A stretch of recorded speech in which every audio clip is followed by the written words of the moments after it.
maka dia dikira mendapat rakaat itu. Baik. Syarat untuk mendapat rakaat mesti sempat bertamakninah bersama-sama imam. Tamakninah itu apa?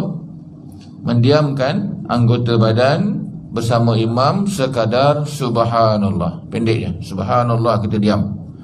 Kalau imam dengan kita sama-sama diam kan, waktu bila? Waktu rukuk. Maka dapatlah. Maknanya selagi imam tu masih keadaan rukuk lah, belum lagi berdiri tegak. Kalau imam dah berdiri tegak, kita baru nak rukuk, maka tidak dapatlah. Walaupun tak dapat rakaat itu, tetapi kita terus ikut imam. Bila imam memberi salam, maka kita tambahlah satu lagi.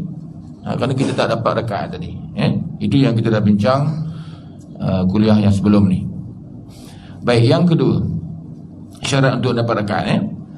Yang pertama tadi tamakninah lah, sempat tamakninah. Yang kedua, jika makmum masbuk itu was-was, sama ada dia sempat bertamakninah bersama imam sebelum imam bangun, sekurang-kurangnya had rukuk, atau selepasnya, maka dia tidak dikira. Gariskan tu, dia tidak dikira mendapat. Maknanya tak dapat lah. Dia tidak dikira mendapat rakaat mengikut qaul yang sahih. Oleh itu wajib ke atasnya menambah satu rakaat lagi selepas salam imam. Jadi makmum jangan was-was. Was-was maksudnya sempat ke tak sempat, sempat ke tak sempat. Kalau dia ada sikap was-was, maka dalam hukum fiqh, bila was-was tu, maka kita ambil lah, tak dapat lah, tak sempat lah.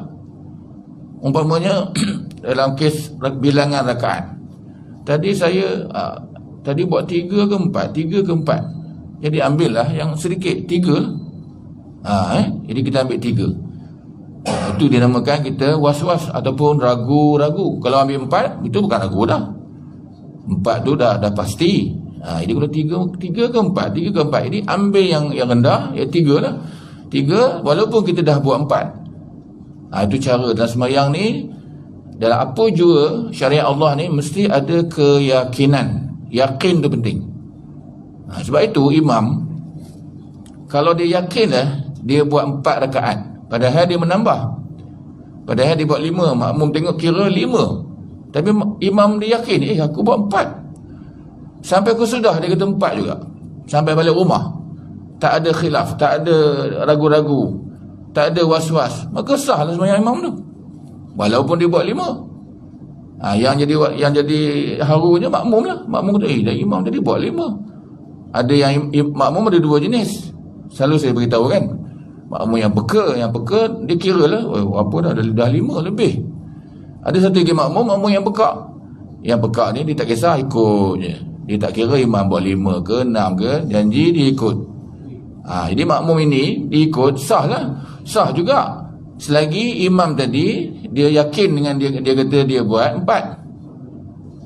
Tapi kalau selalunya kalau imam tu terlebih rakaat, makmum akan jumpa dia. Makmum kata imam tadi buat 5 lah. Mula-mula dia yakin, mana 5, 4. Dia tegas dengan pendirian dia lah. Tapi dah ramai jumpa dia, makmum pertama, makmum kedua, 5 orang, 6 orang jumpa dia. Ya imam buat 5 tadi. Mula dia goyang. Ya ke? Ya ke 5? Ya 5. Bila dia goyang je, ragu-ragu je, maka dia wajib ulang semula sembahyang bersama-sama dengan makmum yang peka tadi, yang ikut dia tadi. Rugilah. Jadi kita bila imam tegur tu, sepatutnya makmum tegur tu, mazhab Syafi'i dia menggariskan kalau lebih daripada 4 orang tegur, maka betul lah makmum tu. Ada 4 orang makmum tegur, 4 ke atas lah, maknanya sepatutnya imam ikut. Kecuali lah kalau imam tu dia menambah kerana sebab-sebab lain. Kadang imam ditambah 5 tu, dia ada asas yang kukuh. Bukan kerana dia menambah 5 tu, dia kadang-kadang dia terlupa. Contoh, sembahyang asar. Sembahyang masing-masing baca, betul? Secara sirriyah lah, secara sir. Jadi bila imam dia ragu-ragu, tadi rakaat kedua dia aku baca Fatihah ke tak? Baca Fatihah ke tak imam tadi? Jadi kalau imam ragu-ragu, Bila dia kata baca ke tidak, maka dia ambil kesimpulan tak baca. Bila tak baca, dia tambah lagi satu rakaat imam tadi. Boleh faham bila ditambah rakaat, itu hak bagi imam. Dia ada sebab-sebab dia tambah tu. Kemungkinan boleh berlaku sedemikian. Tapi yang banyaknya memang lupa lah. Naik rakaat kelima, dia lupa kan. Tapi ada kalanya imam menambah rakaat tu kerana dia nak menampung balik bacaan dia terlupa baca Fatihah dalam rakaat terakhir, contohnya rakaat keempat dia lupa kan. Oh Allah, betul, confirm dia lupa. Jadi dia kena tambah satu lagi rakaat. Waktu itu kalau 10 orang 20 orang makmum tegur, janganlah ikut makmum tu. Sebab imam tu memang dia salah, dia tertinggal membaca surah Al-Fatihah.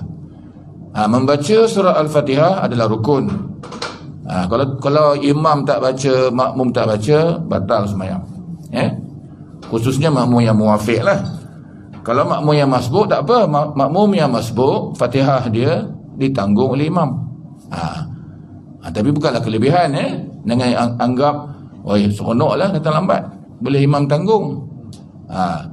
Tanggung ni ikut nasib lah. Kalau imam tu sah sembahyang dia, maka sah lah sembahyang kita. Fatihah yang dia tanggung tu sah. Takut-takut silap hari bulan, imam tu batal sembahyang dia. Jadi bila waktu dia imam, kita masbuk, Fatihah kita baca separuh, dia tanggung. Bila dia batal, dengan kita pun batal juga.